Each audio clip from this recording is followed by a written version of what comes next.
And we are back, the highlight of your week, another virtual online science lesson. Let's see what we did last time. Let's give ourselves a little bit of a reminder. Last time we looked at these learning objectives. We looked at the difference between atoms and molecules, and we said that a molecule was when two atoms were chemically bonded. We also said that if those atoms that were chemically bonded were different, if they were from different elements, we'd call that molecule a compound. We defined elements, mixtures and compounds. Compounds we've just discussed, but elements we said were made of just one type of atom.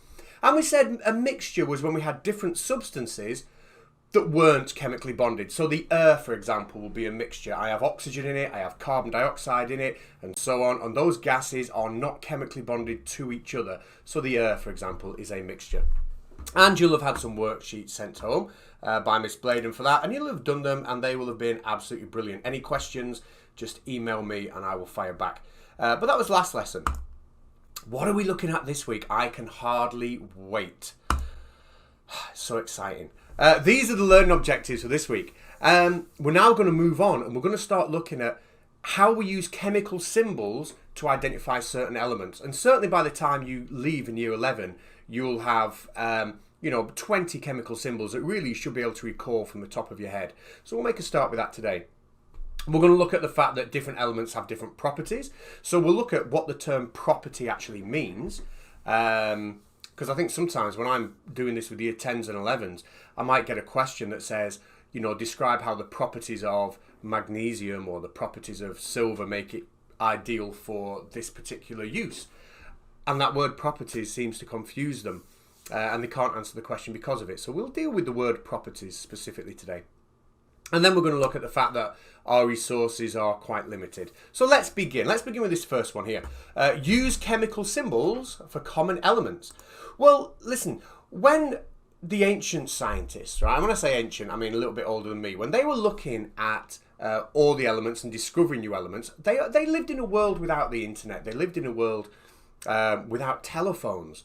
And it was very hard for them to communicate with each other because they all spoke different languages. And if one person was talking about gold in this country using one language, and somebody else over here was talking about gold in a different country using a different language, they'd use different words for gold and they'd have no idea they're talking about the same element. So it was really important that we got some kind of standardized international sort of language or method of naming the elements so scientists could communicate without kind of misunderstandings, John Dalton, you'll hear a bit more about him as we further through the topic.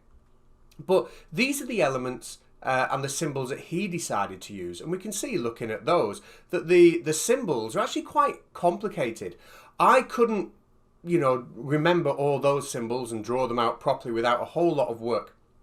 And I don't like a lot of work. So, and neither do most people. So John Dalton's sort of symbols for the elements were a bit rubbish. They kind of got pushed to the side. And now we tend to use something just a little bit more straightforward. And this is your first task for this lesson. In the back of your journal, excuse me, in the back of your journal, you will have a periodic table. If you don't have a periodic table, I want you to look one up on the internet. And I want you to find what the chemical symbols for these elements here are. You can pause the video now. Yeah, do pause the video. See if you can guess, first of all, what the symbols for these elements might be, and then check it on the periodic table. I can wait while I'm on pause. Yeah, I'm not going anywhere. So did you pause the video? Did you give them all a go? Have you got an answer for all of them? Let's see whether you were right. So potassium, I remember being in year 7, guessing when my science teacher said, what do you think the chemical symbol for potassium is? And I thought, well, it's obviously got to be a P, hasn't it? And I was shocked when I found out that it was a K. I thought, why would it be a K? Why would potassium have the symbol K? Because K isn't a letter that's even in the word potassium. But remember, this is an international language. So we might not use the word, the letter K in the word potassium, but another country somewhere else might have a word for potassium beginning with K. And the periodic table is a mix and a mishmash of all different languages. Also some ancient languages as well. Now, K is just one letter on its own, even though it's a confusing one for potassium. But when we go to magnesium, we've got 2 letters, M and G. And what I want you to notice when you look at your periodic table, Mg in group 2, is the M is a capital, but the second letter is going to be a lowercase letter. That will always be the case with elements that have two letters for the symbol. Chlorine you should have had as Cl, and the L should be a lowercase letter. Argon you should have had it as Ar, and the R will be a lowercase letter. Calcium, Ca, and the A will be a lowercase letter. Lithium, Li, with the I being a lowercase letter. Helium, He, with the E being a lowercase letter. And oxygen, probably the simplest of all of them, just an O. Now, I've left oxygen to the bottom because we tend to just assume or guess that, when we're in year 7, if we're given an element, we tend to just guess the symbol will be the first letter. Like I said, I might guess potassium was just a P. But you can see from the list I've got here, oxygen is the only one on that list that has one letter that is the same as the starting letter of the word. So it's not a good rule of thumb to follow, is that? Okay? Anyway, by the time you hit year 10, you'll know all these off the top of your head anyway. So they are the symbols, blah, blah, blah. I can't remember what we were doing. Let's have a look back at the learning objectives. So, have we used chemical symbols and explain why they're an international code? I think we have, okay? And I think with your periodic table, as we get through this topic, you'll get quite good at recognizing the symbols. Recall that different elements have different properties, of course. Right. So, what do we mean when we talk about properties, and why do we have to be aware of the property of certain elements? Well, when we talk about properties, I've missed a task, I'll come back to that. When we talk about properties, these are the things we mean.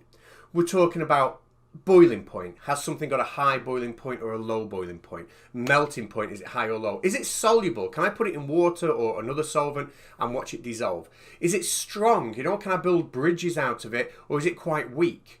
Right? Is it brittle? Now, brittle means it will snap very, very suddenly. It will snap very like glass. If I had a rod of glass and I bent it, it's not going to bend and bend and bend and bend like a twig and then snap. It's going to resist and then snap instantly. Like pottery, yeah? I put my hand in some, get my wife's best plant pots and I pull them apart until they smash. It's great fun. I love doing that. So that's what brittle means. Malleable means, can we shape it? Can I take some metal and turn it into a filing cabinet? Can I hammer it into the shapes that I want to hammer it into? That's what malleable means. Ductile. Can I spin it into wire? All right, copper is very ductile. We use copper wires in our homes. Copper is very, very ductile. So remember, ductile is spinning into wires. And conduct, does it conduct heat? Does it conduct electricity? We'll call them good thermal conductors or good electrical conductors. And the opposite of that is an insulator. So why is that important? Well, if I was thinking of something like a frying pan, right? If someone says to me, why is aluminium a good choice for a frying pan, or is aluminium a good choice for a frying pan?